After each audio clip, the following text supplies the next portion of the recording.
आज मैले कसरी घरमा सजिलै तरिकाले 2-3 मिनेटको भित्रमा हामीले कसरी मास्क बनाएर प्रयोग गर्न सक्छौँ भन्ने विषयमा जानकारी गराउन गइरहेको छु।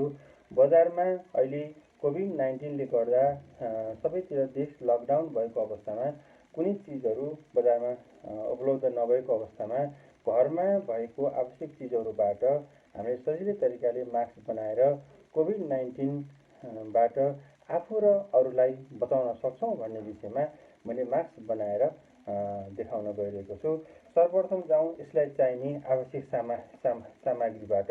सर्वप्रथम लिएको छु मैले 2वटा रबर, यसरी रबर लिएको छु, यो हजुरले पनि लिन सक्नुहुन्छ। त्यसपछि 1 मिटर 4 कुना बराबर भएको हामीले एउटा सुतीको कपडा लिन सक्छौँ। त्यही सुतीको कपडा मैले लिएको छु र यो सुतीको कपडालाई हामीले यो 4 कुना बराबर भएको सुतीको कपडालाई हामीले एउटा कुनाबाट अर्को कुनामा यसरी फोल्ड गर्ने। यसरी के गर्ने? यसरी हामीले फोल्ड गर्छौँ। यो फोल्ड गरिसके पछाडि फेरि हामीले फोल्ड गर्छौँ। 2 पटक फोल्ड गरिसके पछाडि यस्तो अवस्थामा भयो यो हाम्रो सुतीको कपडा। त्यसरी यसलाई अब हामी आफूतिर फर्काउँछौँ। यसै आफूतिर फर्काइसके पछाडि अब यहाँनिर अघि लिएको रबरलाई एउटा साइडबाट बिस्तारै हामीले के गर्छौँ? भित्रपट्टि छिराउँछौँ। त्यस्तै गरेर अर्को साइडबाट पनि हामीले त्यो रबरलाई बिस्तारै छिराउँछौँ। हजुरले हेर्न सक्नुहुन्छ यसरी हामीले छिराउने। त्यस पछाडि एक साइडबाट बिस्तारै हामीले के गर्छौँ? भित्रपट्टि हामीले के गर्छौँ?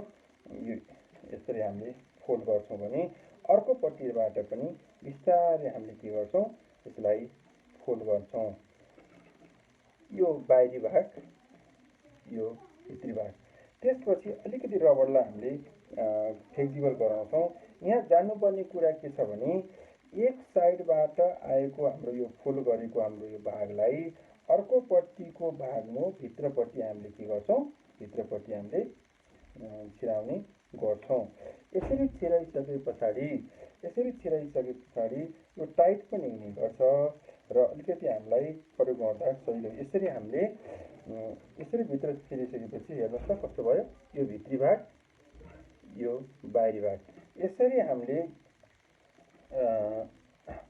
बनाइसके पछाडि हामीले के गर्न सक्छौँ? यसलाई यसरी हामीले प्रयोग गर्न सक्छौँ। यसरी मास्क प्रयोग गरेर आफू र परिवार र अरूलाई पनि कोभिड-19 बाट हामी बचाउन सक्छौँ।